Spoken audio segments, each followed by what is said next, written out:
오늘 우리가 깊이 파고들 시장, 바로 인도입니다. 지금 전 세계 럭셔리 브랜드들이 왜 인도를 그들의 다음 격전지로 주목하고 있는지 그 이유를 한번 샅샅이 살펴보려고 합니다. 그래서 이런 질문부터 던져봐야겠죠? 럭셔리 시장의 다음 챕터는 과연 어디에서 쓰이게 될까요? 그 엄청난 성장 스토리는 어디서 펼쳐질까요? 자, 정답의 힌트는 바로 이 숫자입니다. 121억 달러. 이게 뭘 의미하냐면요. 2025년까지 예상되는 인도 럭셔리 시장의 규모예요. 어마어마하죠? 이 숫자 하나만 봐도 인도가 얼마나 거대한 기회의 땅인지 감이 딱 오실 겁니다. 자, 그럼 본격적으로 한번 들어가 볼까요? 이 거대한 인도 시장을 제대로 공략하려면 가장 먼저 뭘 알아야 할까요? 네, 바로 누가 럭셔리를 소비하는지 그 소비자들을 이해하는 것부터 시작해야 합니다. 이 표를 보시면 정말 흥미로운 변화가 눈에 띄실 거예요. 과거와 현재 인도의 럭셔리 소비자가 어떻게 다른지 보여주는데요. 예전에는 그냥 나 이만큼 지위가 높아 하고 과시하기 위해 명품을 샀다면 지금은 완전히 달라졌어요. 이게 바로 나야 라는, 그러니까 자신의 라이프 스타일과 정체성을 표현하는 방식으로 럭셔리를 소비한다는 거죠. 그럼 이 신세대 소비자들은 대체 누구일까요? 바로 여기 보시는 것처럼 스타트업으로 성공한 젊은 창업가들, 또 자기 분야에서 독보적인 크리에이터들, 전 세계를 무대로 뛰는 전문가들입니다. 이들의 공통점이 뭐냐면요. 그냥 물려받은 부가 아니라 스스로의 힘으로 성공을 이뤘다는 거예요. 그래서 글로벌 트렌드에도 밟고 무엇보다 나만의 가치를 굉장히 중요하게 생각합니다. 그래서 여기서 정말 중요한 포인트가 나옵니다. 이 새로운 소비자들이 중요하게 생각하는 게 바로 장인 정신, 지속 가능성, 그리고 나만을 위한 맞춤 서비스거든요. 어때요? 딱 들어보면 이탈리아 럭셔리 브랜드들이 가장 잘하는 것들 아닌가요?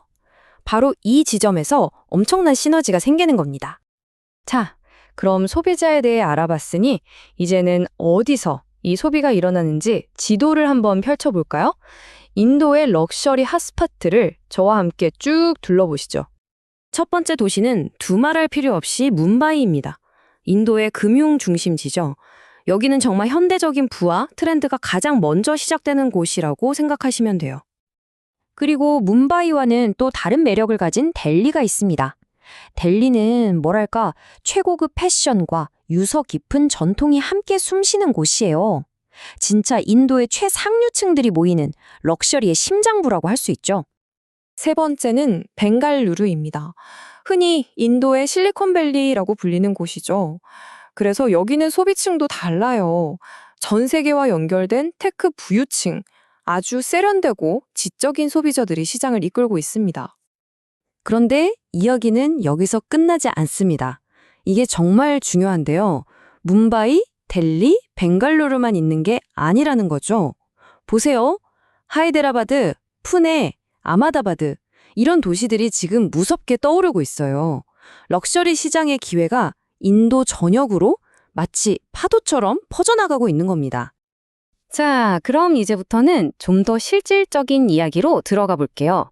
만약 여러분이 직접 인도 시장에 진출한다면 뭘 알아야 할까요?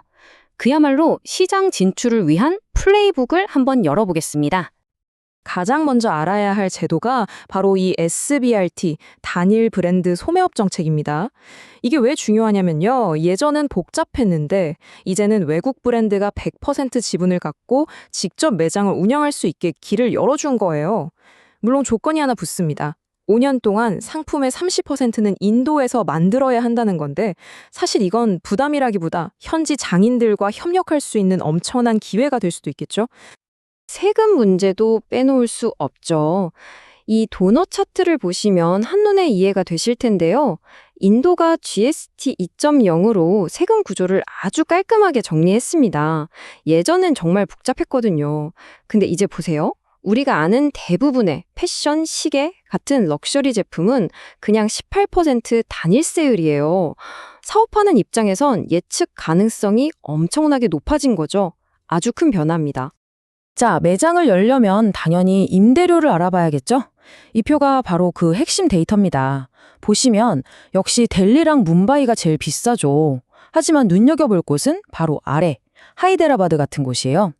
임대료가 훨씬 합리적이죠?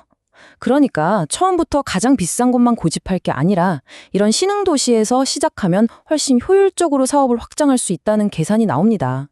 예산 짤 때 정말 중요한 정보겠죠? 사실 어떤 시장이든 리스크는 있기 마련입니다. 이 표는 그 리스크를 어떻게 관리할지에 대한 아주 구체적인 해답지예요. 예를 들어볼까요? 부동산 비용이 너무 비싸다. 이게 문제라면 해결책으로 처음엔 작게 시작하고 임대료를 매출에 연동하는 계약을 해라. 이렇게 딱 제시해주죠. 그레이 마켓 문제, 인재 부족 문제까지 인도 시장에 들어가기 전에 반드시 체크해야 할 그야말로 족집게 과외 같은 표입니다. 자, 지금까지는 인도를 어떻게 공략할 것인가 하는 시장의 관점에서 봤는데요. 이제부터는 시야를 확 넓혀보겠습니다. 인도를 단순히 물건을 파는 시장으로만 보면 그 잠재력의 절반밖에 못 보는 겁니다. 인도는 이제 파트너가 될 수 있습니다. 이 전문가의 말이 핵심을 꿰뚫고 있어요. 제품을 인도화해야 한다. 이 인도화라는 단어 정말 중요합니다. 그냥 물건만 가져다 파는 게 아니라 그들의 문화 속으로 깊숙이 들어가야 한다는 거죠. 특히 웨딩 테마를 이해하라고 하잖아요. 이게 왜 중요한지 바로 다음 슬라이드에서 보여드릴게요. 바로 이겁니다. 인도의 웨딩 시장, 규모가 무려 750억 달러예요. 상상이 가시나요? 인도에서 결혼식은 그냥 행사가 아니에요. 평생을 좌우하는 그야말로 한편의 공연이고 럭셔리 브랜드의 쿠튜르 드레스나 보석은 이 공연의 가장 화려한 무대 의상이 되는 겁니다. 이 시장을 놓치면 인도를 제대로 공략한다고 말할 수 없겠죠. 그리고 인도의 잠재력은 이게 끝이 아닙니다.